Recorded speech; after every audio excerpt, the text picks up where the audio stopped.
Donc on va prendre ensemble 1 Corinthiens au chapitre 14. 1 Corinthiens chapitre 14. Avant ça, on va remettre l'accent sur... on pose toujours cette base en priorité. J'insiste vraiment sur ça. L'homme intérieur, d'accord, le cœur. L'homme intérieur, le cœur. Est-ce que ça, c'est clair pour tout le monde? L'homme intérieur, le cœur. Donc le vrai toi, c'est ton cœur. Voilà, le vrai toi, c'est ton cœur. Ok. Donc il y a l'homme extérieur, ton enveloppe, tes membres, ton corps, voilà. Et ton homme intérieur. Ok. Ton homme intérieur, ton cœur. Alors il y a un texte intéressant que j'aimerais mettre en lumière avec vous, c'est Job. Job au chapitre 29, je crois. Si je me trompe pas. Job 19, à partir du verset 26. Job 19, 26. Après, on ira dans Corinthiens. Bref, on va un peu, voilà. Donc, Job 19, 26. Voici ce qui est dit. Quand ma peau sera détruite, d'accord, je répète, quand ma peau sera détruite, peau là, c'est enveloppe, mon enveloppe, ok. Quand ma peau sera détruite, quand mon enveloppe, d'accord, sera détruite, il se lèvera.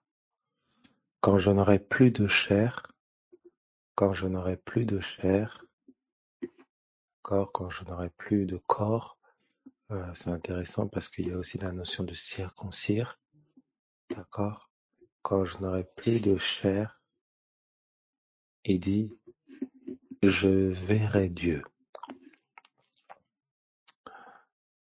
Quand je n'aurai plus de chair, je verrai Dieu. Je le verrai, il me sera favorable, mes yeux le verront, et non ceux d'un autre. Mon âme languit d'attente au-dedans de moi. Mon âme languit d'attente au-dedans de moi. Donc quand je n'aurai plus de chair, je verrai Dieu. D'accord? Donc on voit là vraiment la chair comme un voile, comme un voile qui empêche encore que l'on voit Dieu. Ça va? Comme un voile qui empêche que l'on voit Dieu. D'accord? Est-ce que ça va jusque-là pour tout le monde? Amen. Gloire à Jésus. Donc ici, vous voyez, et vous voyez, il dit, quand je n'aurai plus de chair, je verrai Dieu. Quand je n'aurai plus de chair, je verrai Dieu. Alors je connecterai ce texte-là, d'accord? Je connecterai ce texte-là merci. Je connecterai ce texte-là à Matthieu chapitre 5. Matthieu chapitre 5, à partir du verset 8. Matthieu 5, 8. Matthieu 5, 8. Donc nous étions dans Job 19 à partir du verset 26. Quand je n'aurai plus de chair, je verrai Dieu. Quand je n'aurai plus de chair, je verrai Dieu. Nous sommes maintenant dans Matthieu au chapitre 5 à partir du verset 8. Matthieu 5, 8. Matthieu 5, 8. Ça va pour tout le monde? Mettez Y si c'est OK. Matthieu 5, 8. Matthieu 5, 8. OK. Gloire à Jésus. Voici.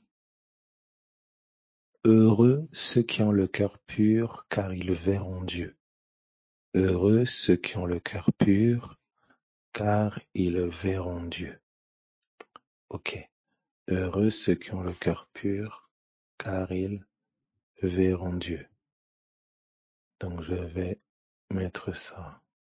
Ça va être encore plus simple, bien sûr.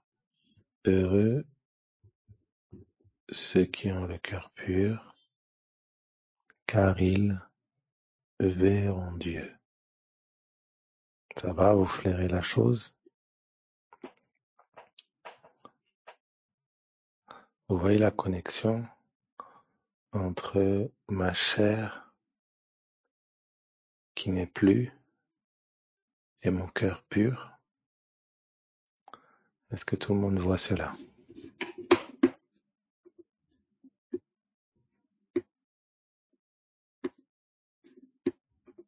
Vous voyez?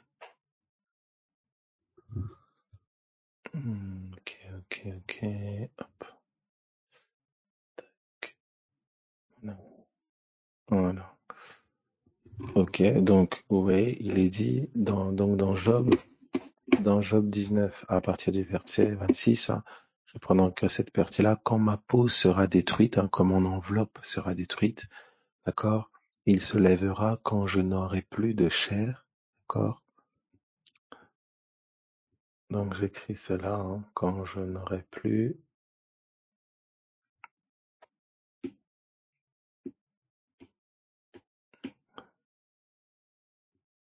quand je n'aurai plus de chair, hop, je verrai Dieu. Ça va? Matthieu 5 nous dit, ça va pour tout le monde? Ça va? Ok. Matthieu, donc écoute bien, quand je n'aurai plus de chair, je verrai Dieu. Donc en d'autres termes, tu comprends que c'est ta chair qui t'empêche de voir Dieu. D'accord? Donc pour voir Dieu, on est comme invité à régler le problème de la chair. Et on va voir la merveille et la très grande nouvelle et bonne nouvelle de l'œuvre de la croix. Donc regardez, quand je n'aurai plus de chair, je verrai Dieu. Et dans Matthieu chapitre 5, il dit, heureux ceux qui ont le cœur pur, car ils verront Dieu. Vous voyez ça? Tout le monde voit ça? Donc de manière très subtile, on remarque une connexion entre quand je n'aurai plus de chair et cœur pur. Est-ce que tout le monde voit ça? Tout le monde voit la connexion, plus de chair et cœur pur. Hein? Ça semble nous donner le même résultat, je verrai Dieu. D'accord? Donc on est dans Job 29 à partir du verset Job 19, pardon, verset 26 et Matthieu 5 à partir du verset 8. Ça va pour tout le monde? Amen. Gloire à Jésus, gloire à Jésus, gloire à Jésus, gloire à Jésus. Alors, quand je n'aurai plus de chair, je verrai Dieu. D'accord? Cœur pur. D'accord? Ils verront Dieu. Cœur pur. Matthieu 5, 8. Cœur pur. D'accord? Maintenant, regardez maintenant ceci.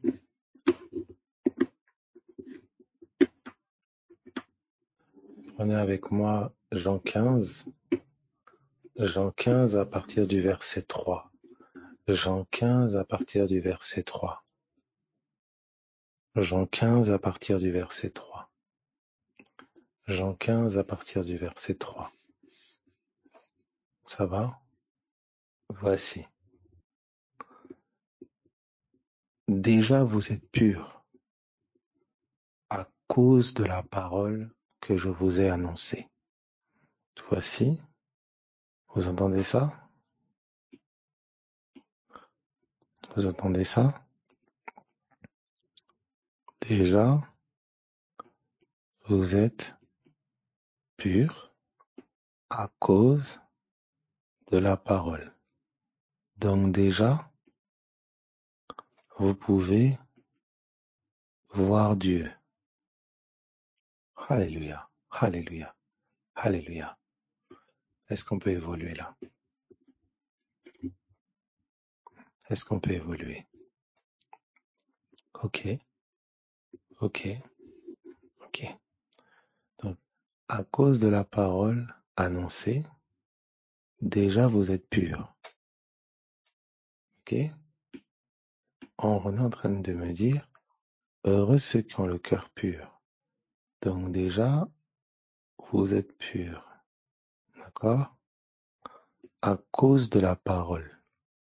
Donc c'est comme si la parole de Dieu, d'accord, me donne accès à une pureté qui me permet de voir Dieu. Vous voyez ça? Vous voyez ça? Est-ce que tout le monde voit ça? Tu vois? Donc faut pas t'imaginer des puretés, je sais pas comment, non.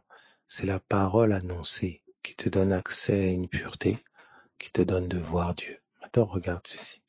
Est-ce qu'on peut évoluer? Alléluia. Regarde maintenant ceci. Regarde bien. D'accord? Donc je répète. Quand je n'aurai plus de chair, je verrai Dieu. Ça c'est Job 19. Heureux ceux qui ont le cœur pur, car ils verront Dieu. Ça c'est Matthieu 5. Déjà vous êtes purs. Ça c'est Jean 15. Donc les trois témoignent de la même chose pour voir Dieu. Cœur pur, plus de chair. Vous voyez? Maintenant, cœur pur, là, on me dit que vous êtes pur à cause de la parole. Hein, Jésus l'a dit, ma parole est esprit et vie. D'accord? C'est pas la chair qui peut faire quelque chose. Dire, ma parole est esprit et vie. Donc, à cause de ma parole, vous pouvez voir Dieu. À cause de ma parole, vous pouvez voir Dieu. À cause de la parole qui vous est annoncée, vous pouvez voir Dieu. Et regardez maintenant ce que dans Jean au chapitre Jean au chapitre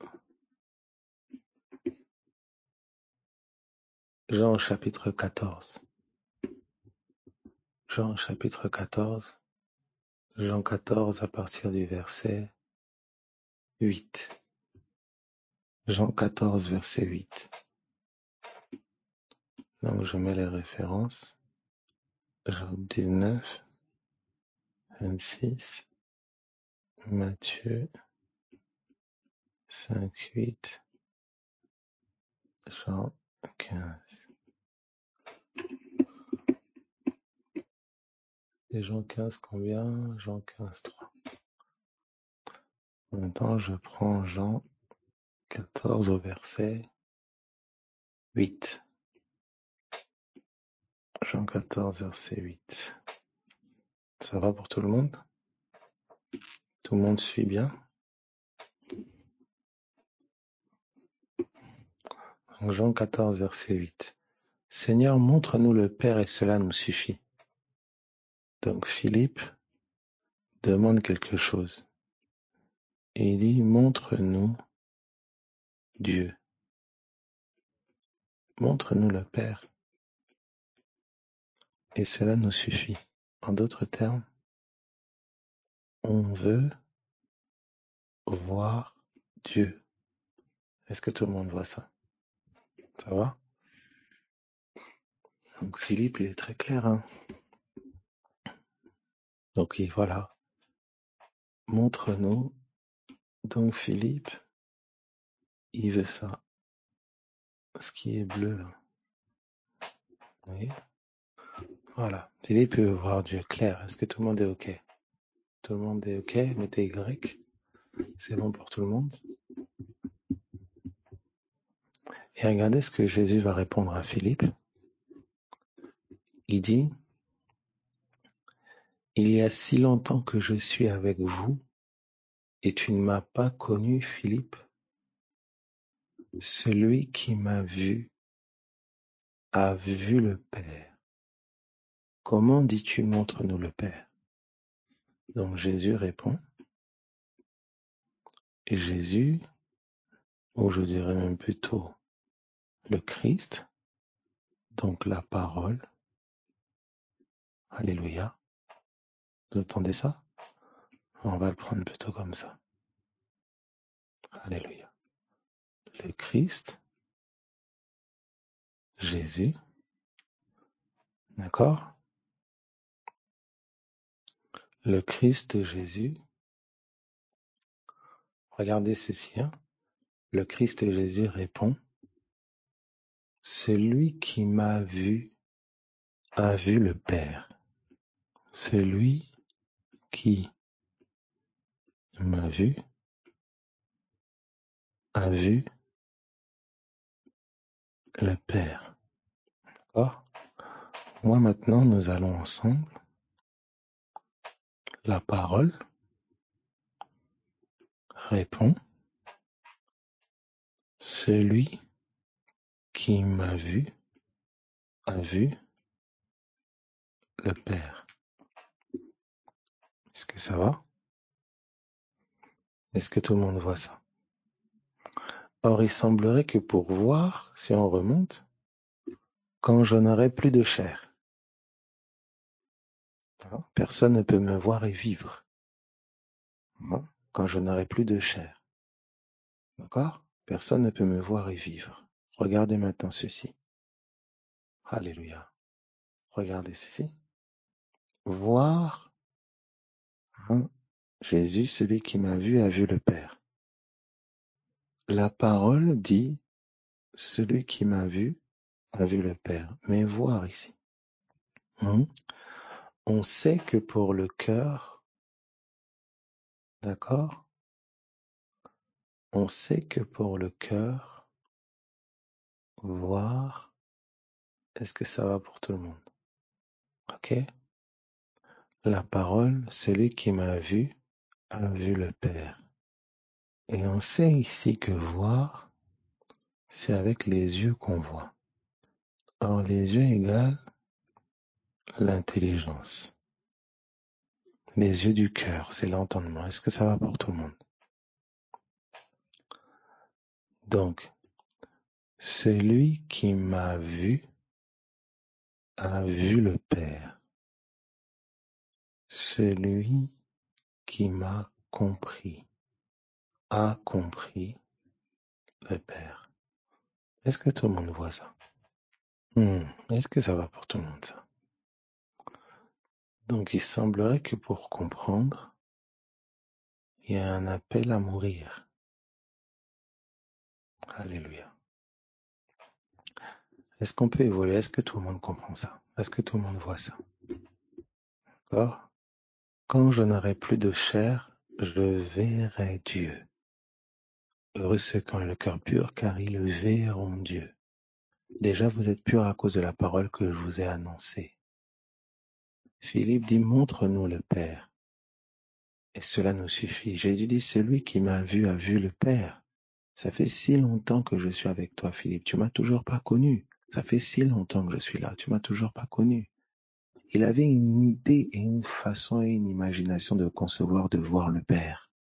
Jésus lui dit, ça fait si longtemps que je suis avec toi, tu m'as toujours pas connu.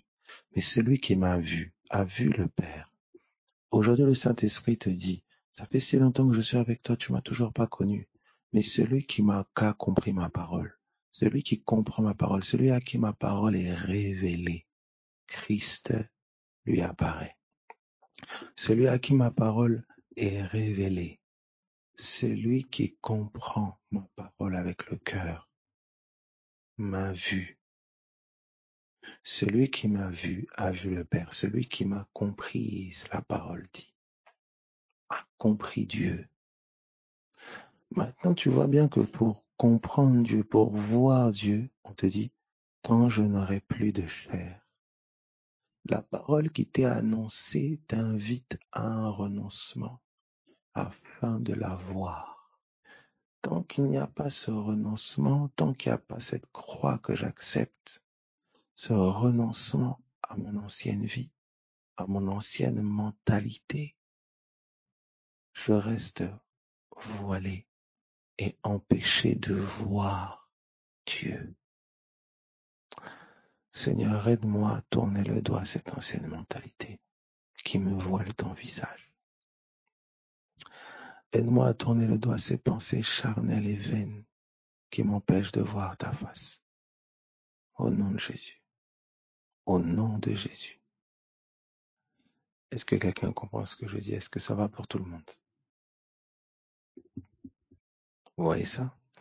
Alors regardez, maintenant dans 1 Corinthiens, notre fameux 1 Corinthiens, 14, que je voulais donc prendre 1 Corinthiens 14, à partir du verset 6. 1 Corinthiens 14, 6. Est-ce que ça va? Voir Dieu, comprendre sa parole. Tu comprends? Voir Dieu. Le monde ne me verra plus, mais vous, vous me verrez. Alléluia. Parce que je vis et que vous vivrez aussi. Tu vis tu vis et tu vis par la foi. Et comme tu vis, tu vois. Comme tu vis, tu vois. Tu vis de ce que tu vois. Tu vis de ce que tu vois. Tu vis de ce que tu comprends de la parole de Dieu. Tu vis de la révélation de la parole de Dieu. C'est la vie de l'homme du cœur. La vie de l'homme intérieur, c'est la compréhension de la parole de Dieu, c'est la révélation de Jésus. La révélation de Jésus, c'est la vie de l'homme intérieur. Alléluia. Regardez ce qu'il dit dans 1 Corinthiens 14 à partir du verset 5. Oui. Et maintenant, frère, de quelle utilité vous serais-je si je venais à vous parlant en langue et si je ne vous parlais pas par des révélations, par connaissance, par prophétie ou par doctrine? D'accord? Par révélation, par connaissance, par prophétie ou par doctrine. Donc, je vais dans révélation. D'accord? C'est la porte dans laquelle on va entrer. C'est apocalypsis.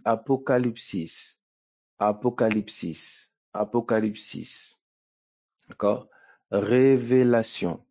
Apocalypsis. Et ce qui est intéressant, alléluia. Shandaraba Soteri Katarama Santa. Veria derimo Soto. Ce qui est intéressant, c'est que apocalypsis veut dire mettre à nu. Alléluia. Apocalypsis veut dire mettre à nu. Mettre à nu. D'accord? C'est littéralement mettre à nu. Révélation. Mettre à nu. Ça va? Mettre à nu. Écoutez bien ceci. Donc, Apocalypse. Alléluia. Alléluia. Alléluia. Apocalypse égale mettre à nu. D'accord? Donc, équivalent ôter le voile. Alléluia. Sandori Kafarebo Santa. Ça va pour tout le monde ou pas? Est-ce qu'on peut évoluer? Est-ce qu'on peut évoluer? Voilà. Donc, mettre à nu. Regarde bien s'il te plaît. Oh là là, regarde s'il te plaît. On te dit mettre à nu, mettre à nu, mettre à nu. Tu entends ça? Mettre à nu, mettre à nu. Maintenant, je vais avec toi dans Job. Je vais avec toi dans Job. Alléluia. Dans Job chapitre 19. Dans Job chapitre 19. À partir du verset 26. Job 19 à partir du verset 26. Job 19 à partir du verset 26. Job 19, 26. Ok? Quand ma peau sera détruite, il se lèvera. Quand je n'aurai plus de chair, je verrai Dieu. Quand je n'aurai plus de chair, je verrai Dieu. Quand je n'aurai plus de chair, je verrai Dieu.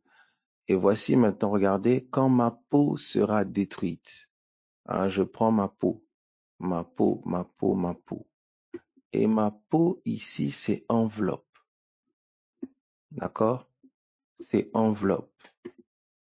Ça va? C'est enveloppe. Et ça vient, d'accord, pour ceux qui ont les Strongs devant les yeux, je peux transporter ça ici.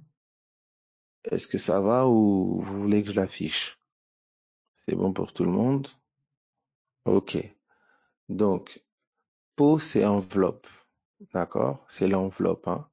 Voilà, c'est l'enveloppe, ok? Et ça vient du mot Our, donc UWR, hein, qui signifie mis à nu.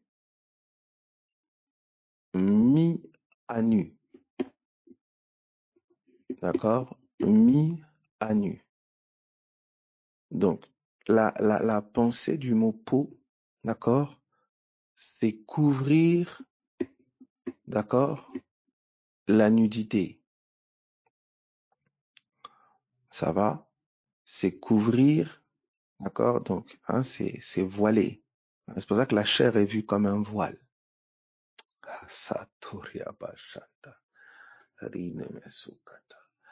Est-ce que ça va, s'il vous plaît?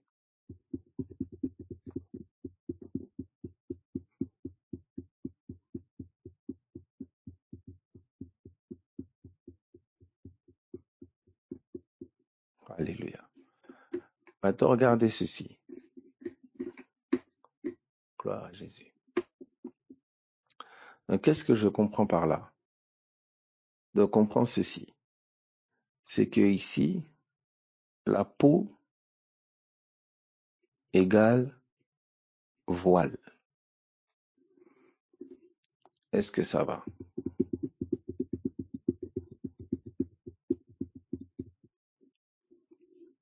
Est-ce qu'on peut évoluer? Voilà, si vous allez sur voilà, EMCI, dans les Strongs, vous allez voir le premier niveau, c'est enveloppe. Mais dans un niveau plus profond, là, vous allez voir vient d'eux et ur, c'est mise à nu. D'accord? Donc la peau, d'accord, il y a vraiment la notion de couvrir, d'accord, quelque chose qui est nu. D'accord? Alors regardez bien s'il vous plaît. Voilà. Donc quelqu'un me dit, on doit être content quand la chair est attaquée, c'est-à-dire que le voile est déchiré. Ah, ça donne des idées, ça, puisque Paul dira, nous nous réjouissons dans les afflictions. Regardez maintenant, regardez s'il vous plaît, parce que c'est merveilleux. Parce qu'on parle de voir Dieu. On parle de voir Dieu et on parle de révélation. On parle de révélation. Et il semblerait que révélation, c'est action d'ôter le voile.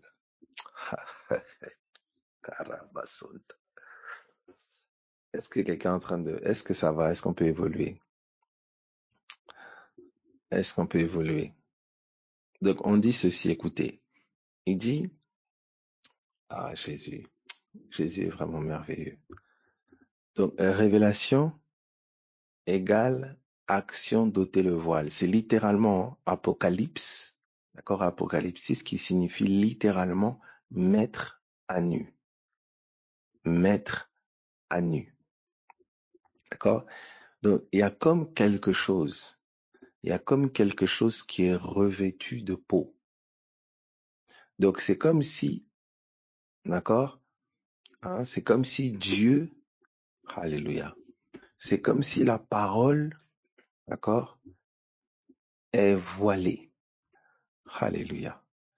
Et vous voyez, quand vous parlez de la notion de peau, de voile, vous parlez de la notion de mystère. Alléluia. Est-ce que ça va pour tout le monde? Gloire à Jésus. Gloire à Jésus. Gloire à Jésus. Alors regarde ça. Regardez ceci.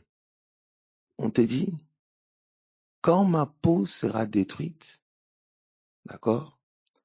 Quand ma chair ne sera plus, je verrai Dieu. Et on voit que, d'accord, on va voir cette connexion avec le voile de la chair, hein, avec le voile de la chair. Alléluia. D'accord? Voici. Hébreux 10. Donc, et suis bien ça. Tu vas comprendre que ton entendement charnel est un voile. Ah, Jésus. Est-ce que tu comprends ça? Il y a un fruit, il y a un enseignement, il y a un fruit que Adam a reçu qui a imposé à Dieu de lui faire des vêtements de peau. Et ayant été revêtus de ces vêtements de peau, écoutez attentivement, ils sont chassés du jardin. Mais regardez ce qu'on est en train de dire. Il y a une route nouvelle et vivante. Nous sommes dans Hébreux 10 à partir du verset 20. Hébreux 10, 20. Hébreux 10, 20. On peut même prendre à partir du verset 19. Hébreux 10, 19. Hébreux 10, 19. Regarde attentivement. Oh, le vêtement. La peau nous a voilé quelque chose. La peau nous a voilé quelque chose. Tu sais, quand on parle de la peau, oh, s'il te plaît, on ne parle pas de ta peau physique, là. Hein? Ta peau, voilà, viande, là. Non, non, non, non. Qu'est-ce que la peau pour le cœur? C'est ça. C'est ça. Regarde ceci. On dit, ainsi donc, frères, puisque nous avons au moyen du sang de Jésus une libre entrée dans le sanctuaire, par la route nouvelle et vivante qu'il a inaugurée pour nous au travers du voile, c'est-à-dire de sa chair. Qu'est-ce que ça signifie? Ça signifie que la chair de Jésus a été comme un voile au travers duquel une route nouvelle et vivante a été inaugurée pour nous permettre d'entrer, d'avoir un libre accès au sanctuaire. D'accord? Je répète, il est dit par la route nouvelle et vivante qu'il a inaugurée pour nous au travers du voile, c'est-à-dire de sa chair. Vous comprenez? Ça veut dire qu'au travers du voile, il y a un voile qui a été déchiré. Vous comprenez? Il y a un voile au travers duquel, plutôt, je dirais, on va voir qu'il a été déchiré. Il y a un voile au travers duquel, d'accord, qu'on a traversé pour pouvoir avoir un libre accès au sanctuaire de Dieu. D'accord? Un libre accès au sanctuaire de Dieu. Donc, regarde ceci. Approchons-nous donc avec un cœur sincère dans la plénitude de la foi, les cœurs purifiés d'une mauvaise conscience et le corps lavé d'une eau pure. Le cœur purifié d'une mauvaise conscience et le corps lavé d'une eau pure. Deux choses ici, s'il vous plaît. Les cœurs purifiés d'une mauvaise conscience et le corps lavé d'une eau pure. Tu vois, le cœur, on connecte à la conscience. Et le corps, on connecte à l'eau pure. Le corps lavé d'une eau pure. Maintenant, regarde ceci. Tout cela là, il dit la route nouvelle et vivante inaugurée pour nous au travers du voile, c'est-à-dire de sa chair. Et regardez ce qui s'est passé. Regardez ceci. Souvenez-vous, quand la chair disparaît, on voit Dieu. Maintenant, je suis en train de t'annoncer une bonne nouvelle. C'est que ta chair a disparu. Écoute, s'il te plaît. Oh, le problème de la foi. Regarde. Marc 15 à partir du verset, Marc 15 à partir du verset Radevadama Sokari Deveris. Marc 15 à partir du verset du verset 36. Marc 15, 36. Alléluia. Marc 15, 36. Regarde attentivement maintenant, regarde. Alléluia. Et l'un d'eux courut remplir une éponge de vinaigre et l'ayant fixé à un roseau, il lui donna à boire en disant, laissez, voyons si Élie viendra le descendre. Donc, quelqu'un prend une éponge avec du vinaigre, donc du vin aigre, et lui donne à boire. Mais Jésus, ayant poussé un grand cri, écoutez s'il vous plaît, Jésus ayant poussé un grand cri, expira. Ayant poussé un grand cri, il expira. Le voile du temple se déchira en deux depuis le haut jusqu'en bas. Le centenier qui était en face de Jésus, voyant qu'il avait expiré de la sorte, dit assurément cet homme était fils de Dieu. Écoutez bien. Voyant qu'il avait expiré, donc à l'expiration de Jésus, assurément cet homme était fils de Dieu. Je répète. À l'expiration de Jésus, assurément cet homme était fils de Dieu. Regardez maintenant s'il vous plaît. Ah, Jésus. Le souffle est sorti de sa bouche. Voici le témoignage qui est rendu. Assurément cet homme était fils de Dieu. Un grand cri. Regardez s'il vous plaît. La chair de Jésus a crié. Les entrailles de la terre ont crié. Je répète. La chair de Jésus a crié. Les entrailles de la terre ont crié à la résurrection. C'est d'abord le cœur de Jésus qui a crié. Et il a été le cri des entrailles de la terre. Écoute-moi bien s'il te plaît. Tu ne peux être au milieu des morts que ce que la parole est au-dedans de toi. Tu ne peux être au milieu des hommes que ce que la parole est au-dedans de toi. Il a crié, un cri est sorti de son cœur. C'est le souffle qui était rendu.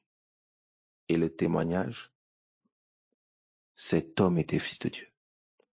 Il entre dans le sein de la terre. Le même souffle le fait sortir des entrailles de la terre. La résurrection de Jésus, c'est le cri de la terre. Il a été un cri pour les prisonniers. Il a été la voix des sans-voix parce que la parole de son Père était sa voix dans son cœur. Je répète, tu ne peux être au milieu des hommes que ce que la parole est au-dedans de toi. Regardez maintenant ceci. Au moment du cri, quelque chose se passe. C'est ça que je veux mettre en lumière. Un voile est déchiré. Je répète, au moment du cri, le voile du temple se déchira en deux depuis le haut jusqu'en bas. Et pour votre information, regardez ce que ça donne. Un voile qui est déchiré du haut jusqu'en bas, d'accord? C'est ce que fait une épée. Quelle était cette épée, s'il vous plaît? Alléluia. Regardez, s'il vous plaît. Allons ensemble dans Genèse. Genèse, chapitre 3, à partir du verset 23. Genèse 3, 23. Et l'Éternel Dieu le chassa du jardin d'Éden pour qu'il cultivât la terre d'où il avait été pris. C'est ainsi qu'il chassa Adam, et il mit à l'orient du jardin d'Éden les chérubins qui agitent une épée flamboyante pour garder le chemin, de l'arbre de vie. L'arbre de vie, un chemin. Et vous avez donc des chérubins qui agitent une épée, pas des épées. Vous entendez ça? Une épée qui garde le chemin qui conduit à l'arbre de vie. Vous entendez ça? Alléluia. Est-ce que ça va? Gloire à Jésus. Ça va pour tout le monde? On me dit maintenant qu'une route nouvelle a été tracée au travers du voile de sa chair. Et il semblerait qu'au cri que Jésus a rendu, un voile a été déchiré du haut vers le bas, comme une épée le ferait. Qu'est-ce que cela signifie? Le chemin qui avait été fermé, qui était gardé par des chérubins, avec une épée flamboyante. Ce chemin qui conduisait à l'arbre de vie, dont le fruit, c'était la vie éternelle. Donc la connaissance de Dieu. Vous entendez ça? Il semblerait que par la mort de Jésus, alléluia, un voile a été déchiré. Qu'est-ce que nous voilait ce voile? Ce voile nous voilait le chemin. Quel chemin? Jésus va traiter ça rapidement dans Jean chapitre 14, avant que Philippe dise montre-nous le Père, donc fais-nous connaître le Père, donc la vie éternelle. Avant que Philippe demande à voir le Père, Thomas a demandé quelque chose avant. Seigneur, nous ne savons où tu vas, comment pouvons-nous en savoir le chemin? Comment pouvons-nous en savoir le chemin? Il dit, Thomas lui dit, Seigneur. Jésus lui dit, je suis le chemin, la vérité et la vie. Donc, écoutez attentivement. La chair, d'accord, le voile de la chair, nous a voilé un chemin. Vous entendez ça? Ce chemin était gardé par des chérubins. C'est-à-dire, ce chemin a été rendu comme un mystère. Il a été caché. Il n'était plus accessible. On ne pouvait plus avoir accès à l'arbre de vie. Quel arbre de vie? L'arbre de vie, d'accord, c'est ce qui nous donnait la vie éternelle. Or, la vie éternelle, d'après Jean 17, c'est qu'ils te connaissent. Donc, c'était le chemin qui conduit à la connaissance de Dieu. Ce chemin-là a été gardé par des chérubins. Il a été voilé. Ce chemin-là est inscrit dans le cœur de tout homme, mais il est un mystère. Quand Jésus-Christ est mort à la croix, on nous révèle qu'un voile a été déchiré. Abel, pourquoi l'accès entre le voile et le chemin? Parce que Hébreux 9 nous dit qu'une route nouvelle a été tracée au travers du voile. Ça veut dire que le voile, une fois déchiré, un accès à la connaissance de Dieu. Notez ceci aussi. La chair qui disparaît, je verrai Dieu. Vous voyez comment tout est connecté? la chair crucifiée, ce voile déchiré, nous donne de voir Dieu, nous donne accès à l'arbre de vie. Maintenant, on est en train de m'expliquer, écoute bien, que ce chemin-là était gardé par des chérubins, des anges. Laisse-moi t'expliquer que la mentalité qui me voile le chemin est une mentalité angélique. Braca de veribas. Ah non, non, non, non. Je dois reprendre. Ah. Les anges sont des serviteurs. Ah, écoute, oh Seigneur Dieu. Les anges sont des serviteurs. Tu entends ça?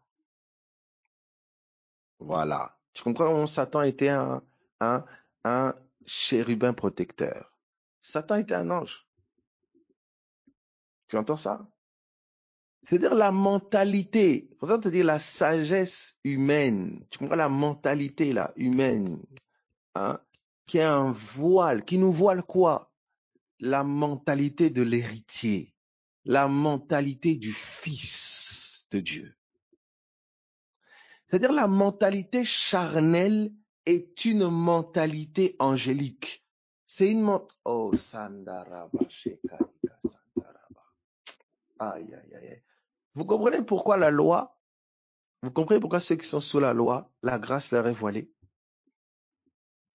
Et comment la loi est inscrite dans le cœur de tout homme, leurs pensées s'accusant tour à tour? Oui. Cette mentalité, vous voyez, qui est comme un voile, qui nous voile quoi? Le chemin. Le chemin. Quel chemin? Christ, mes amis. Il est le chemin.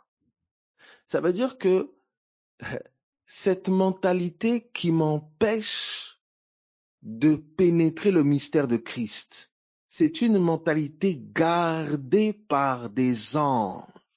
Écoute s'il te plaît. C'est pas une logique comme ça, un raisonnement que oui, ben c'est logique de penser comme ça. Non. Cette logique est persistante. Elle est tellement ancrée, tellement persistante, tellement bien enracinée, tenant en otage tellement de gens. Parce qu'il y a des esprits derrière. Vous comprenez quand il dit, le Dieu de ce siècle a aveuglé leur intelligence afin qu'ils ne voient pas briller la splendeur de l'évangile. Attendez, on arrive, les amis. Attendez.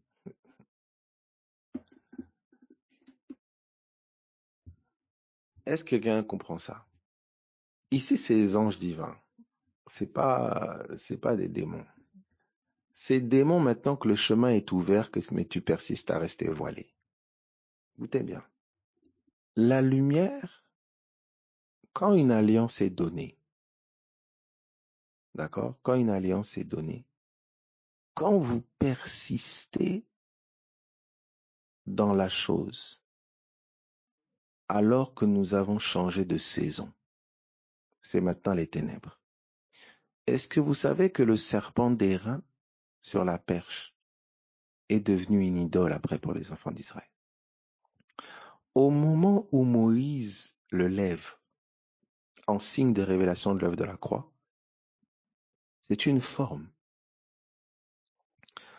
Mais les enfants d'Israël s'attachant à la forme est devenue une idole. Qu'est-ce que j'explique par là? La loi, quand elle est venue, c'était l'ombre. Il y avait un temps où remplir les exigences de la loi de Moïse, c'était l'alliance qui était faite. Donc il y a des sacrifices d'agneaux, machin, tout ça, etc. Jusqu'à un temps marqué. Quand Christ est venu, le voile a été levé. L'alliance de Moïse a été révélée. Ce qui fait que si aujourd'hui une force essaye de me ramener à nouveau dans l'alliance de Moïse, ce n'est pas Dieu. Ce n'est pas Dieu. Alors, Si tu as une dette, tu vas avoir des huissiers sur le dos si tu ne la payes pas. Mais une fois que cette dette est payée et que le huissier réclame encore un dû, il devient un voleur. Tu comprends ça? La loi donnait légitimité aux accusateurs. La loi dont les ordonnances nous condamnaient et donnait un droit légal aux accusateurs, aux esprits accusateurs. Elle rendait effectives les malédictions et autres. Depuis que Jésus-Christ est mort à la croix, que son sang a coulé, les actes dont les ordonnances nous condamnaient ont été cloués à la croix. Le sang de Jésus a annulé, a levé la condamnation qui était sur l'humanité. Ce qui fait qu'aujourd'hui, les esprits accusateurs agissent en illégalité. Or, tu dois savoir une chose. Si un homme vient chez toi, il te dit « donne-moi tes affaires » et que tu lui donnes, alors que tu avais le droit de les garder, mais tu étais ignorant que tu avais le droit de les garder. En lui donnant,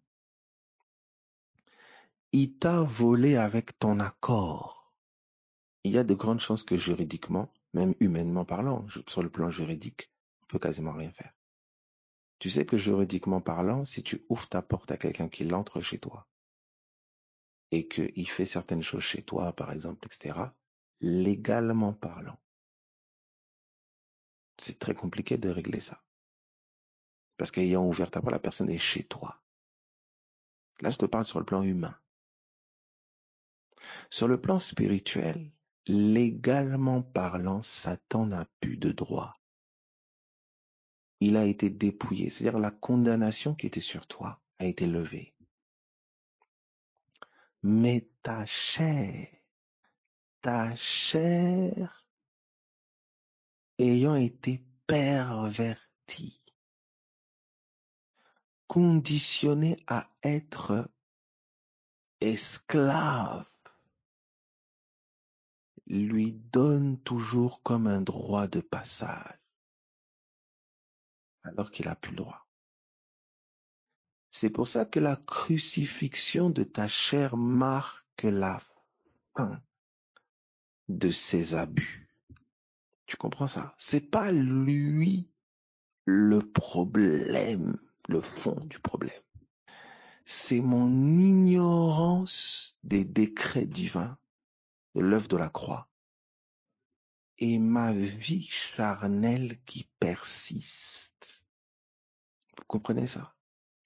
Il a au fil des années installé dans ma mentalité une sagesse des forteresses humaines derrière lesquelles des démons sont cachés.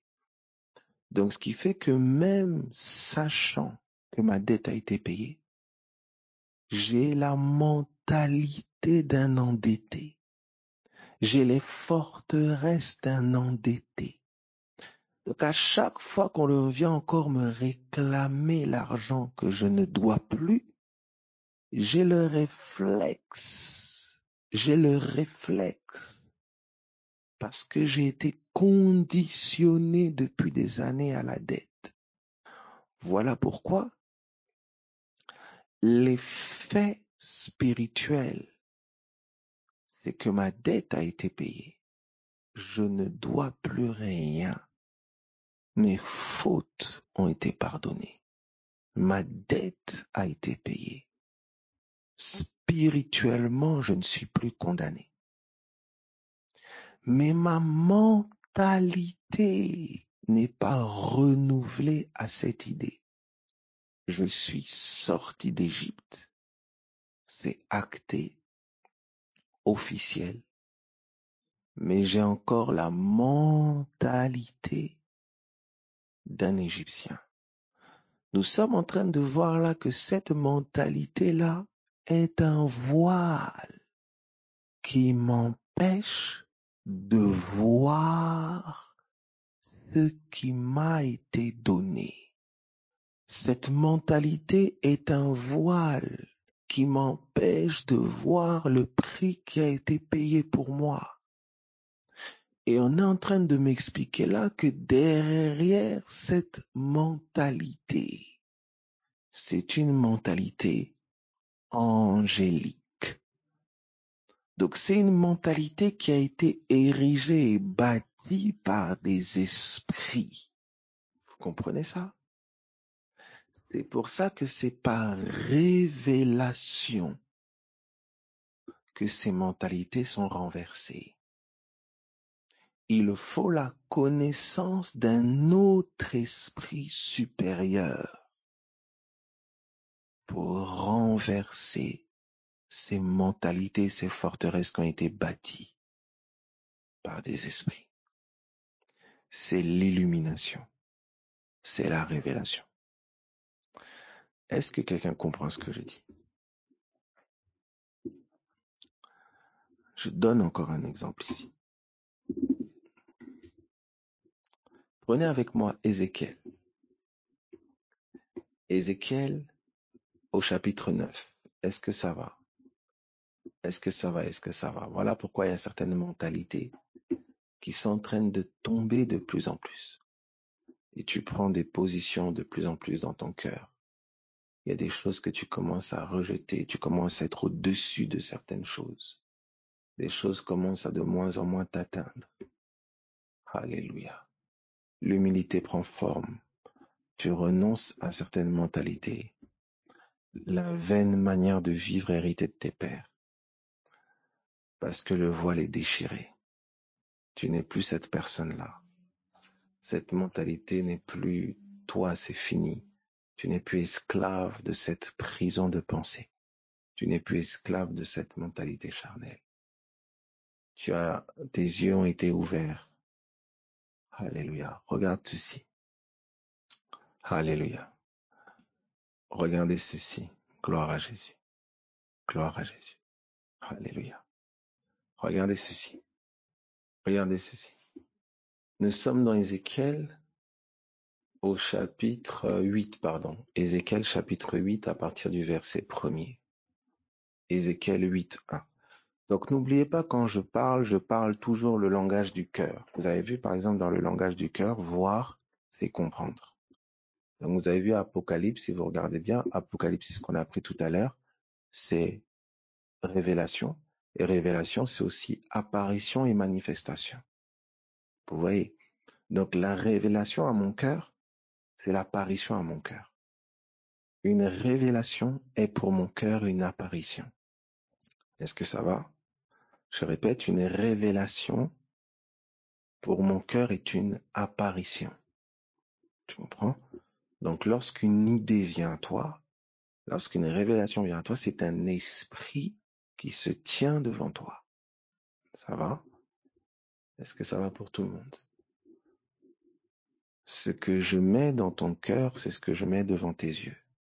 C'est ce que je mets dans ton cœur, voilà.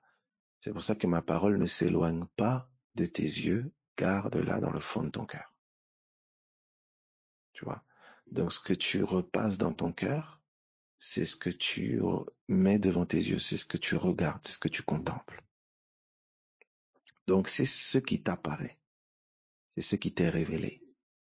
Et tu es transformé à la même image, de gloire en gloire, de révélation en révélation, de lumière en lumière. Tu es transformé à la même image. C'est-à-dire tu es transformé à la même image que ce que tu regardes. Est-ce que tu comprends ça? Est-ce que ça va pour tout le monde? Donc de manière encore plus pratique, tu deviens ce que tu penses. Tu deviens ce que tu médites profondément. Donc te rendre semblable à Jésus, c'est méditer profondément les paroles de Christ et qui il est. ces paroles qu'il est, ce qu'il a fait. Plus ton cœur est imbibé de cette réalité, plus celui-ci devient semblable à Jésus. Tel il est, tel nous sommes dans ce monde. Par sa parole dans nos cœurs. Donc regardez ceci, nous sommes dans Ézéchiel chapitre 8. Ézéchiel chapitre 8 à partir du verset 1er. Je peux lire, ça va? La 6e année, le 5e jour du 6e mois. Comme j'étais assis dans ma maison, et que les anciens de Juda étaient assis devant moi. Donc regardez bien la scène. Je la dessine. Vous avez Ézéchiel, d'accord? Vous avez Ézéchiel, et vous avez, hop, les anciens, d'accord? Vous avez les anciens et Ézéchiel. Ça va pour tout le monde? Tout le monde voit ça? Tout le monde voit ça?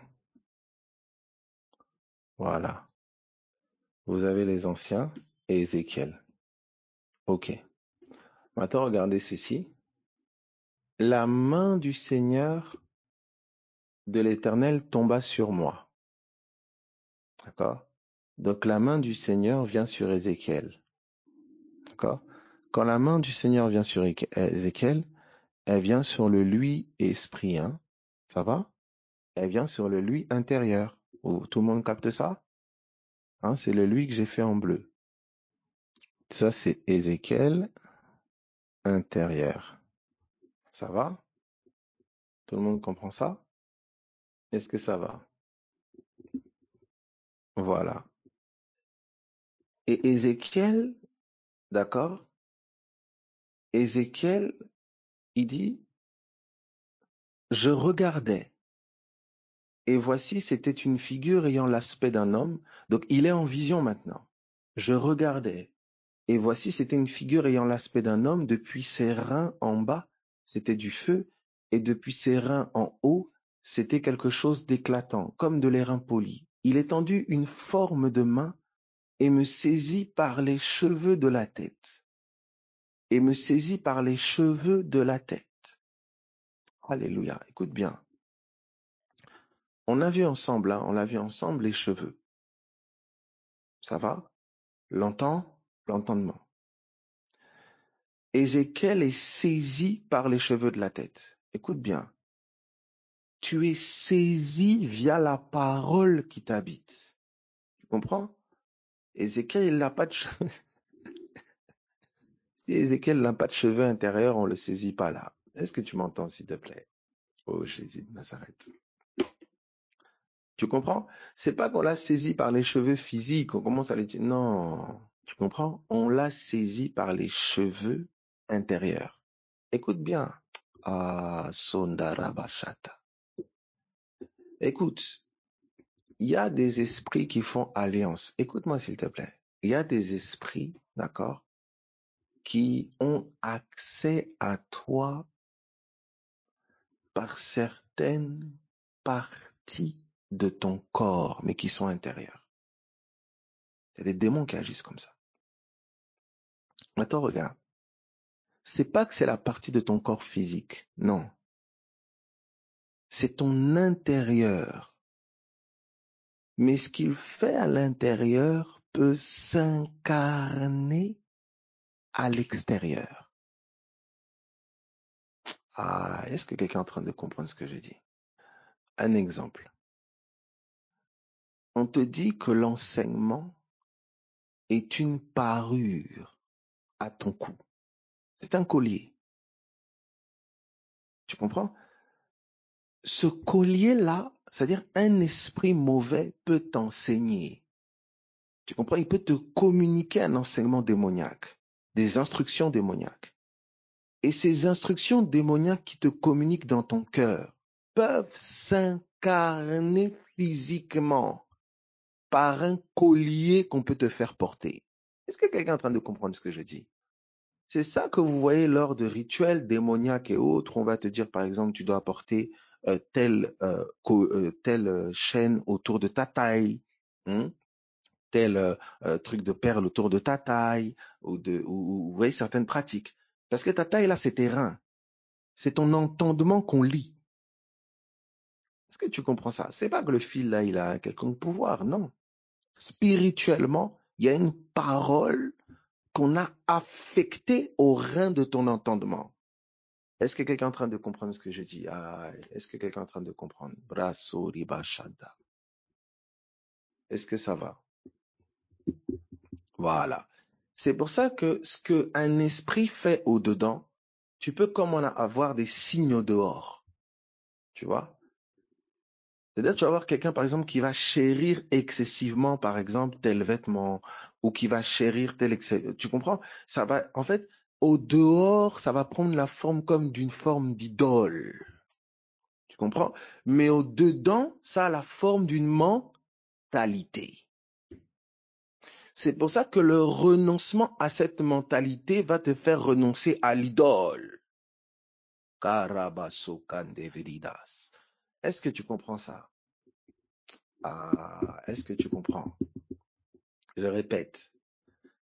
Ce qui prend la forme d'une mentalité au dedans, ça va prendre la forme d'une idolâtrie au dehors. Tu vois ça? Maintenant, regarde maintenant la chose ici. Donc, tu vois qu'il est ravi, il est pris par les cheveux. Tu vois? Et donc, il étendit une forme de main, il saisit les cheveux de la tête. L'esprit m'enleva. Vous voyez ça? L'esprit m'enleva. Il le transporte entre ciel et terre. Il le transporte entre deux dimensions. Ça va? Regardez maintenant. Il est transporté. Il est transporté.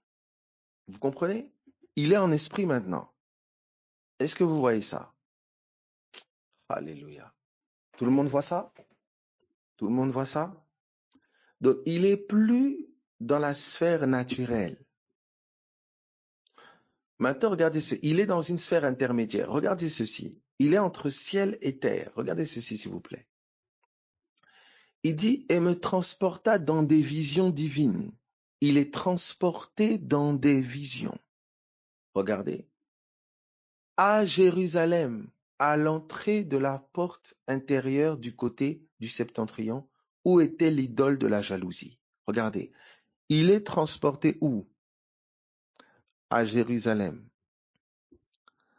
Il est transporté à Jérusalem. S'il vous plaît, regardez bien. Et il dit, il est transporté à Jérusalem.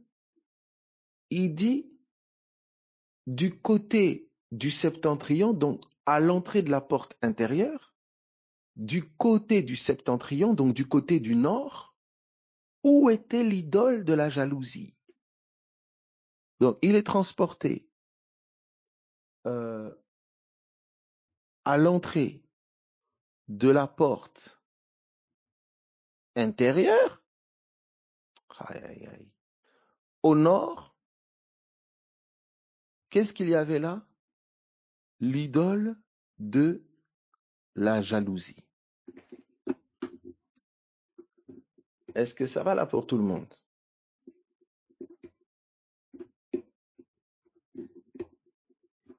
Ça va pour tout le monde? Kariba sondorishate. Alléluia. Vous voyez ça?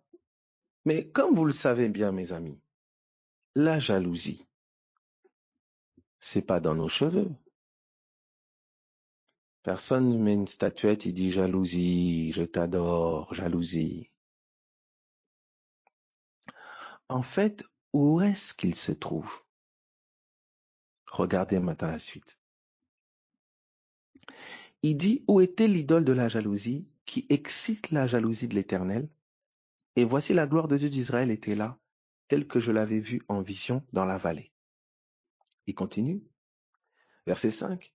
Il me dit, fils de l'homme, lève les yeux du côté du septentrion. Je levai les yeux du côté du septentrion, et voici cette idole de la jalousie était au septentrion de la porte de l'autel, à l'entrée. Et il me dit, fils de l'homme, vois-tu ce qu'ils font les grandes abominations que commettent ici la maison d'Israël pour que je m'éloigne de mon sanctuaire?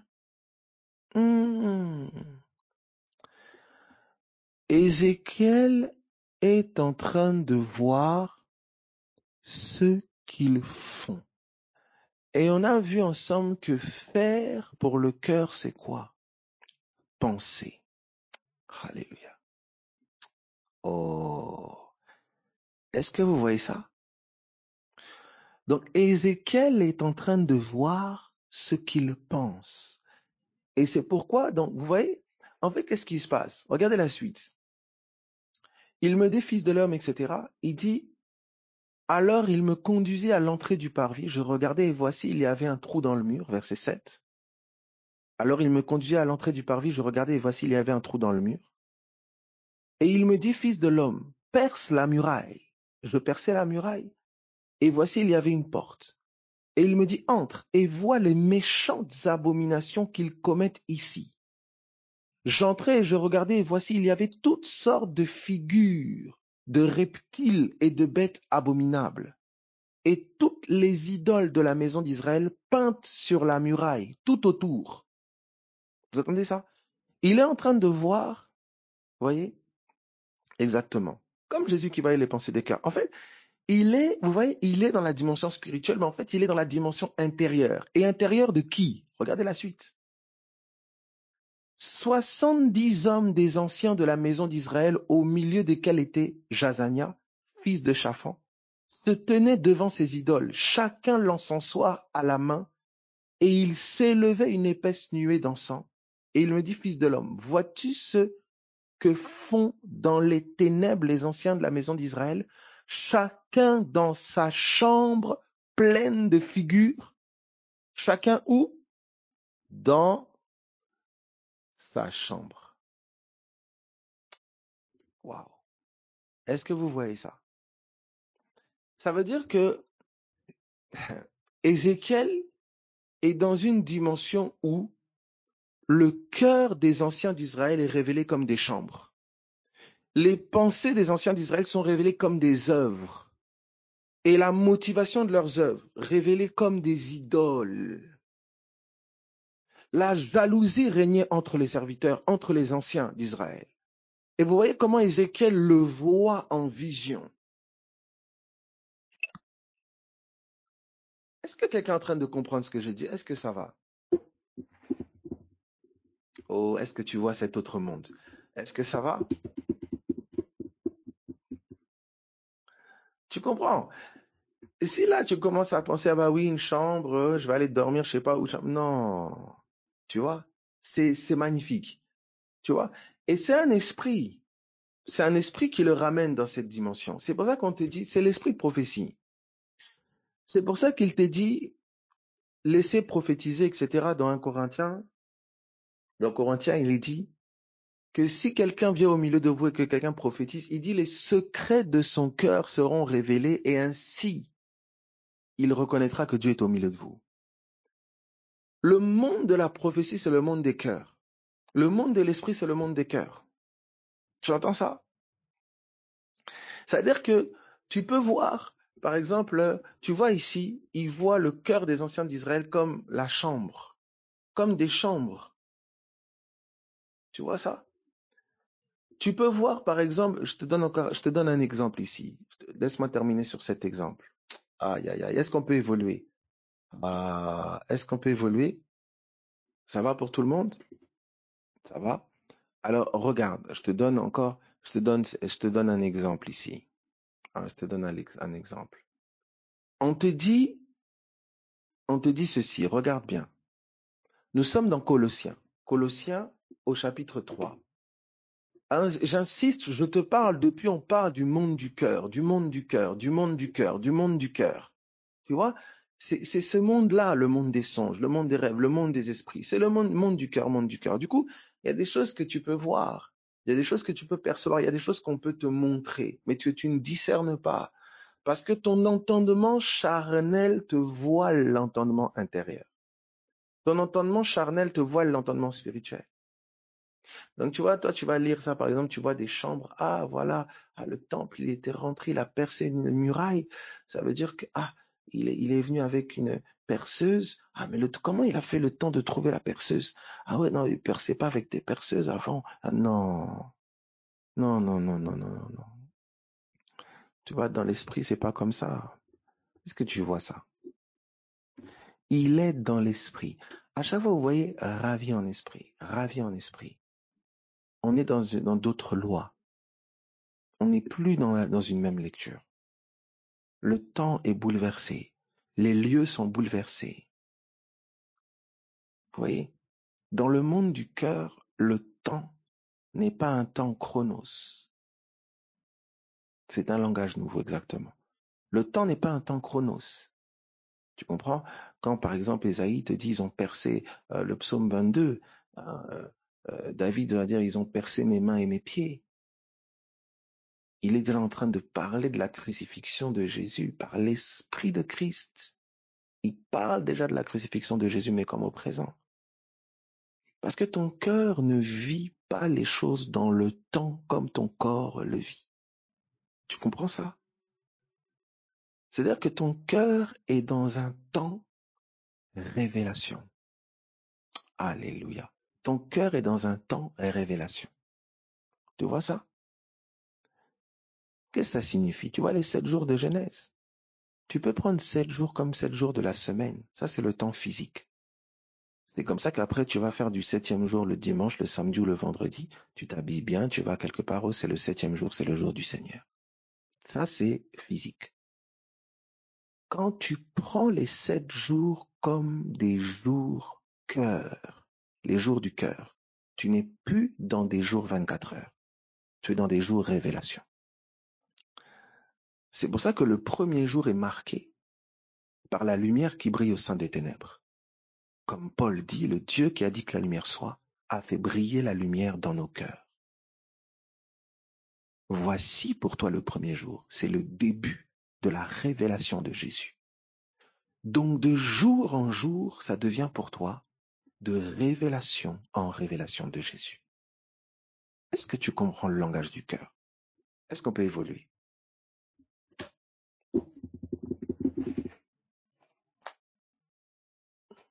Voilà. C'est très important. Pourquoi c'est très important? Parce que de la même manière que tu fêtes des anniversaires, chaque fois que des années passent, alléluia, il y a des anniversaires révélations. Et j'irai même plus loin avec toi, s'il te plaît. Il y a des vieillards. Tu t'es posé la question, mais Abel, comment c'est qu'il y a des vieillards dans le ciel? Oui. C'est quoi être vieux en esprit? C'est être mature dans la révélation. Je répète, être vieux en esprit, c'est être mature dans la révélation que Dieu t'a donnée. Vous voyez ça? Vous comprenez? Donc un bébé, tu vois, c'est quelqu'un qui vient de naître dans la révélation. Tu vois, c'est pour ça qu'on dit qu'un homme charnel, c'est un enfant. Tu vois? Donc la croissance n'est pas liée au temps chronos. Quand je dis au temps chronos, c'est-à-dire secondes, minutes, là, non. La croissance est liée à la révélation et à l'obéissance à celle-ci. Tu vois? Alléluia. Donc regarde maintenant. Regarde ceci. Et tu vois,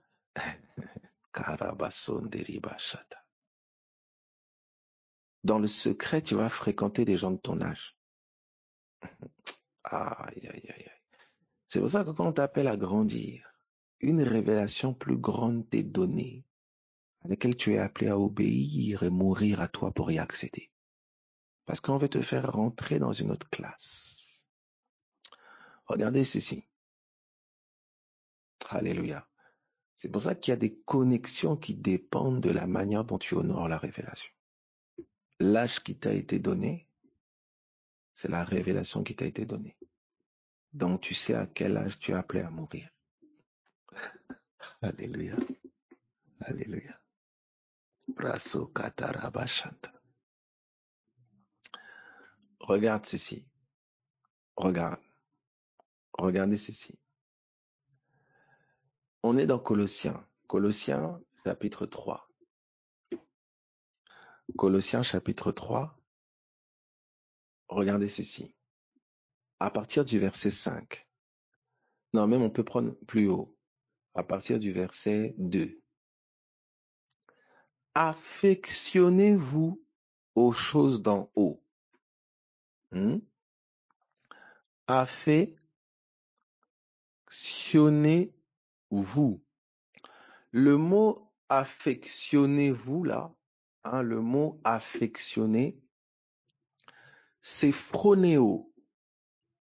Phronéo qui est traduit par, si quelqu'un peut prendre s'il vous plaît phronéo, que vous-même vous voyez bien, affectionnez-vous.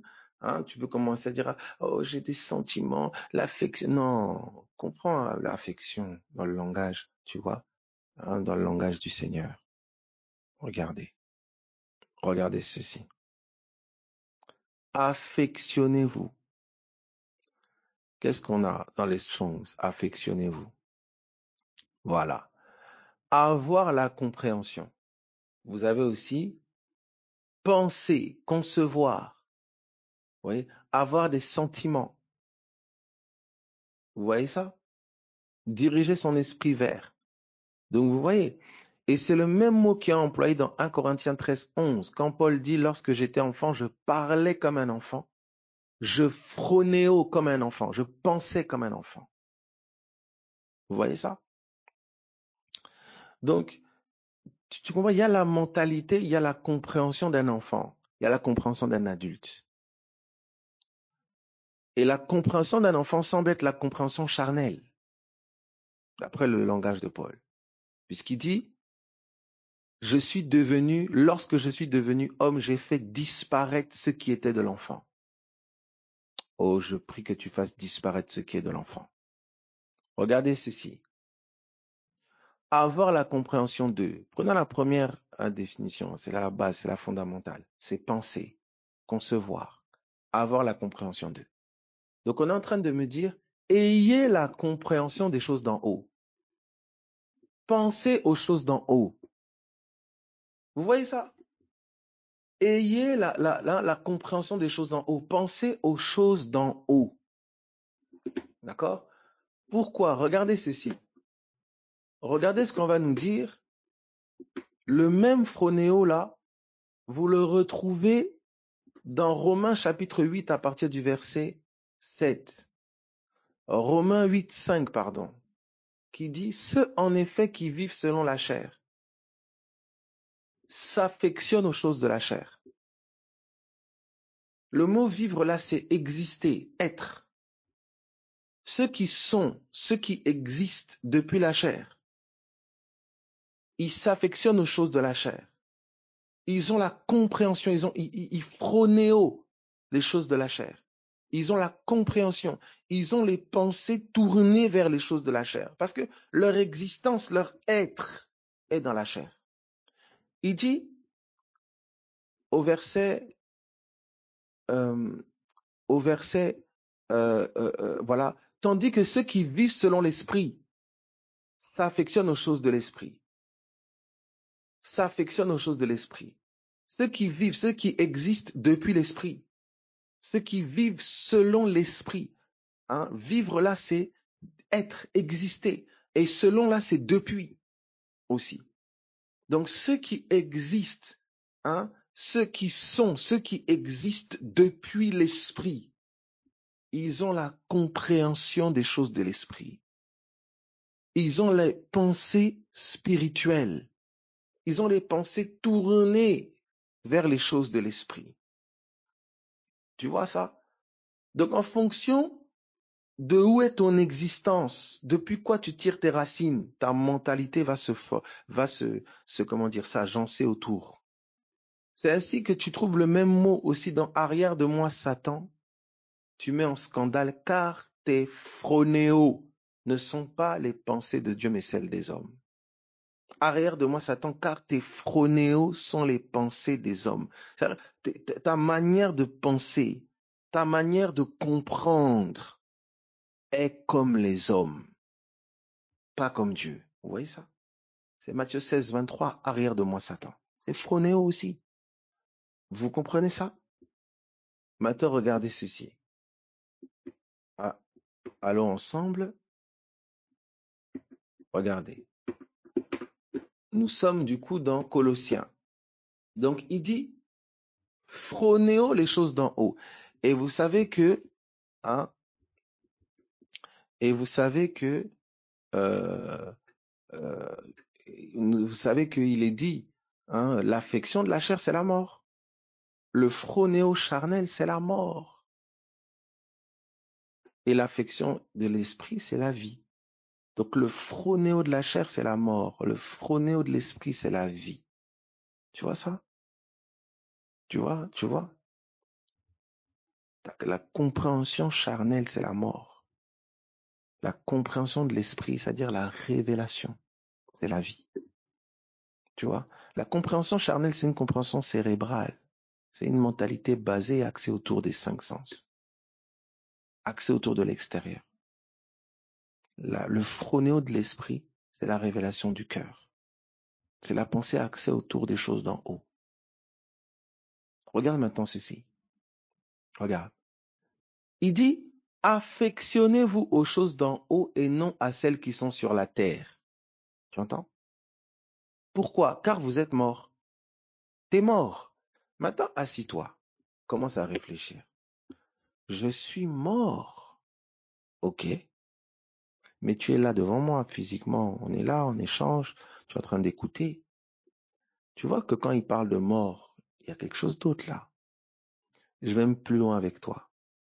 Il dit que ta vie, elle est cachée en Christ et quand Christ, votre vie, paraîtra, alors vous paraîtrez aussi avec lui dans la gloire. Quand Christ, votre vie, paraîtra, vous paraîtrez aussi. Donc quand Christ, votre vie, sera manifesté, vous serez aussi manifesté. Donc en fait, le vrai toi, il est caché en Christ. C'est pour ça, centre-toi sur Jésus. Pourquoi? Parce que quand Jésus va paraître, il va se manifester dans la situation. C'est le vrai toi qui va paraître. Regarde maintenant ce qu'il dit. Faites donc. Tu vois? Il dit faites donc, en déduction de ce qu'il a dit au-dessus. Il dit faites donc mourir les membres qui sont sur la terre. Pose-toi la question. Faites donc mourir les membres qui sont sur la terre. Essaie un peu de t'asseoir, réfléchis un peu. Comment je peux faire mourir les membres qui sont sur la terre? Je commence à découper mes bras, mes jambes, je me mets des coups de couteau. Comment? Tu vois ça? Faites donc mourir les membres qui sont sur la terre. Déjà, il faut déjà identifier les membres. Si déjà tu crois que tes membres, c'est ce que tu touches avec ta main physique là, comment tu vas les faire mourir? Ta conception des membres doit changer. Et regarde ce qu'il dit.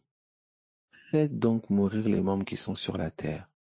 Impudicité, impureté, passion, mauvais désir, cupidité, idolâtrie. Je te pose la question. Ces choses-là, ça se trouve où?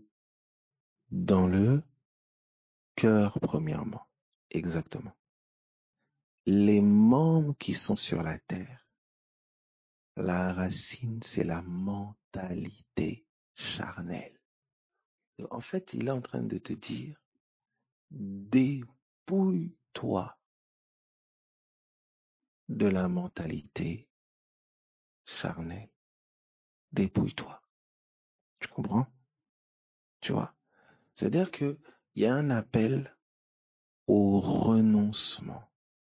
C'est pas le renoncement d'abord à des actions, c'est le renoncement à une mentalité. Mais le renoncement à cette mentalité n'est possible que parce que la révélation a été donnée. Voilà, c'est intéressant. Quelqu'un dit qu'il y a une version qui dit renoncer à ce qui compose l'homme terrestre en vous. La Osterwald, très intéressant. Vous voyez ça? Donc, qu'est-ce qui se passe? Dans les faits, je suis vivant en Jésus et dans les faits, je suis mort. Charnellement, je suis mort. Ma chair, elle est crucifiée. C'est pour ça qu'on dit ce qui est né de la chair est chair, ce qui est né de l'esprit est esprit. Je suis esprit. Je suis né de l'esprit. Vous voyez? Je suis esprit. Je suis esprit. Je suis né de l'esprit. Ce qui est né de la chair est chair. Ce qui est né de l'esprit est esprit. Donc tu es né de l'esprit. Tu es né de la parole. Tu es parole maintenant. Tu es esprit. Tu es parole. Tu comprends? Tu es parole. Toi, tu es parole. Ça veut dire que la chair, écoute bien, ta chair, écoute bien s'il te plaît. Aïe, aïe, aïe, aïe. Ta chair pour ton corps, c'est la viande là. Mais la chair de ton esprit, c'est les paroles. Aïe. Est-ce qu'on peut évoluer ou est-ce qu'on peut évoluer? Regarde. Jésus, il t'a dit de manger sa chair et boire son sang. Est-ce que vous avez vu des gens qui ont pris le bras de Jésus, ils ont mordu dedans? D'ailleurs, certains ont pensé qu'il demandait ça, c'est pour ça qu'ils se sont retirés. Ils disent cette parole est trop dure.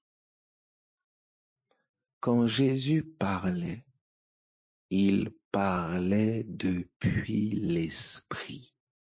Vous comprenez? Il parlait depuis l'esprit. L'esprit a un corps. Oui. L'esprit a un corps. Il est constitué de quoi? C'est la parole. Est-ce qu'il y a un qui comprend ce que je dis? C'est comme ça qu'on te dit, tu es né de la parole.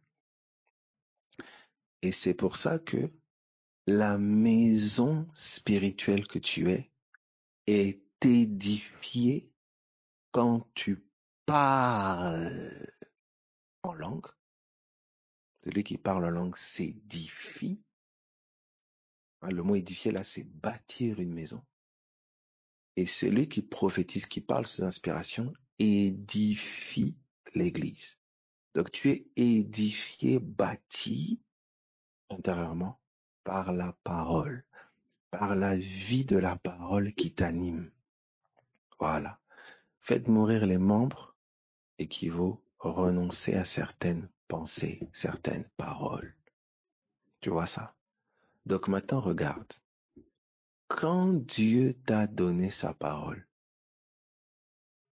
quand Dieu t'a révélé sa parole, Dieu s'est mis à nu. L'évangile, c'est Dieu nu, Dieu mis à nu. Les paroles, la Torah était voilée. Il y avait un vêtement, il y avait une peau dessus. Quand Christ est venu, il a dévoilé les Écritures. Il a enlevé le vêtement. Tu comprends ça? C'est pour ça que la révélation de sa parole, c'est l'intimité de Dieu qui t'est livrée, comme l'intimité d'un époux est livrée à une épouse. Est-ce que tu comprends ça? Et j'aimerais pour ça aller plus loin avec toi. Alléluia. Karabasotaramashanta. Écoute ceci. Lorsqu'à cause de l'ivresse, Noé s'est dénudé.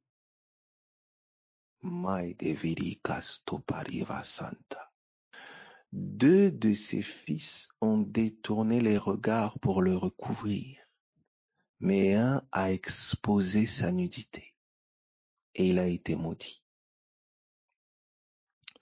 Mais le Noé d'en haut,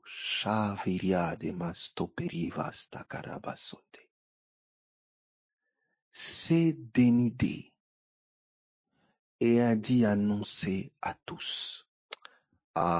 C'est pourquoi, mon ami, quand tu annonces l'évangile, Noé consolation, là où un sa nudité annoncée aux autres l'a fait être maudit, il y a la nudité de quelqu'un qui a annoncé aux autres a produit la bénédiction et la vie. C'est pour ça, quand tu te trompes d'étage, tu vois le problème? Quand tu te trompes d'étage, c'est la malédiction. Beaucoup recherchent en bas ce qui n'est révélé et trouvé qu'en haut. Beaucoup recherchent en bas ce qui n'est trouvé et révélé qu'en haut. C'est cette femme qui était dans le lit de David dans son vieil âge, que David n'a pas connue. Parce qu'il y avait une vierge que seul le David d'en haut pouvait connaître. Ah, je répète. J'espère que ceux qui ont des oreilles pour entendre, entendent. Dans son vieil âge, une femme qui n'avait pas été connue a été mise dans le lit de David. Dans son vieil âge. Écoutez bien. Parce que seul le David d'en haut, il y a une vierge sans tache ni ride qui a été gardée, conservée pour le David d'en haut. Tout ce que vous avez vu dans... Pourquoi la nudité de Noé, consolation, a produit malédiction? Parce qu'il y a une seule nudité qui produit la bénédiction. Je prie au nom de Jésus-Christ de Nazareth. Vous voyez comment on a retiré le vêtement à Jésus? Alléluia. Alléluia. C'est pour ça que je prie au nom de Jésus que tes yeux ne contemplent que la mise à nu de Dieu, la révélation. La révélation. Affectionne-toi aux choses d'en haut. Donc nous revenions à notre point de départ. Abel, tu es en train de dire que jusqu'à ce que ma chair disparaisse pour que je voie Dieu, c'est jusqu'à ce que ma mentalité charnelle soit engloutie. Alléluia. Voici la mort, le renoncement. Qu'est-ce qui produit cela?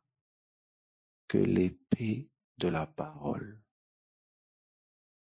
tue la mentalité charnelle en moi et que mes yeux voient Dieu. Alors je vivrai. Je vais terminer sur ce texte du psaume 119 au verset 25. Psaume 119, verset 25. Voici, mon âme est attachée à la poussière. Rends-moi la vie selon ta parole. Voici.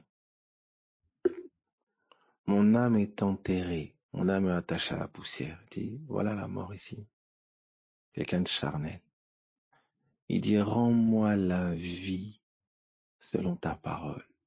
Que ta parole détache mon âme de la poussière. Je prie au nom de Jésus. Que ton âme soit détachée de la poussière au nom de Jésus-Christ de Nazareth. Que les paroles esprit, souffle, puissent vivifier ton être. Que ta mentalité soit débarrassée de la mentalité poussière, c'est-à-dire des pensées vaines, des pensées charnelles et stériles dans le nom de Jésus. Que la pensée de l'esprit vivifie ton être. Que ton cœur soit vivifié par les pensées d'en haut. Que tu respires l'air de la mentalité de Jésus. Je prie que dans ta chambre, toute figure, toute forme d'idole qui est là, soit renversée dans le nom de Jésus. Au nom de Jésus-Christ de Nazareth. Sois fortifié là où tu es. Donc tu vois un peu comment, lorsqu'on entre dans cette réalité du monde du cœur, c'est tout un univers. C'est un autre monde que je trouve, moi, fantastique. C'est un autre monde. Tu vois, c'est pour ça que la méditation, ce à quoi tu penses, c'est quelque chose. Tu vois, c'est un autre monde. C'est une autre perception. Donc tu vas bâtir des maisons. Tu vas s'affectionner aux choses d'en haut, tu as vu. Avoir la compréhension des choses d'en haut. Et notamment dans les choses d'en haut, il y a la Jérusalem d'en haut. Il y a le combat d'en haut. Nous ne combattons pas contre la chair, mais contre des esprits. Il y a le combat d'en haut. Il y a l'homme céleste, l'homme d'en haut. Il y a la Jérusalem céleste, la Jérusalem d'en haut. Il y a la vie d'en haut. Il y a la puissance d'en haut. Il y a la guérison d'en haut. La rédemption d'en haut. La prison d'en haut. La mort d'en haut. Affectionne-toi et la compréhension des choses d'en haut. Alléluia. Est-ce que ça va? Sois fortifié là où tu es. Il y a manger en haut. Il y a respirer en haut. Marcher en haut. Alléluia. En fait, il y a la vie d'en haut. Il y a le monde d'en haut. Et tu es né d'en haut. Tu es né d'en haut. Il y a le lait d'en haut. Désiré comme des nouveau-nés, le lait spirituel de la parole. Il y a la poussière d'en haut, bien sûr. C'est la mentalité charnelle. Donc tout ce que vous avez vu dans l'ancienne alliance, c'était l'ombre des choses d'en haut. Donc quand vous lisez l'ancienne alliance, vous êtes en train de lire l'ombre des choses d'en haut. Donc il y a la Jérusalem d'en haut, il y a l'Égypte d'en haut, il y a Sodome d'en haut, il y a les Philistins d'en haut. Vous comprenez? Il y a les Égyptiens d'en haut. Est-ce que ça va pour tout le monde? Alléluia. Alléluia. Alléluia. Donc en tout cas, soyez fortifiés là où vous êtes au nom de Jésus. Soyez bénis, bénis, bénis, bénis. Que le Seigneur vraiment vous fortifie dans cette journée. Vie dans le jour, vous êtes des enfants du jour. Celui d'en haut, bien sûr. Au nom de Jésus. Au nom de Jésus. Soyez encouragés, soyez fortifiés. Et je prie qu'il soit donné à chacun de redécouvrir ou de découvrir ces réalités d'en haut au nom de Jésus. Bon courage à tous. Peut-être à tout à l'heure. Amen, amen.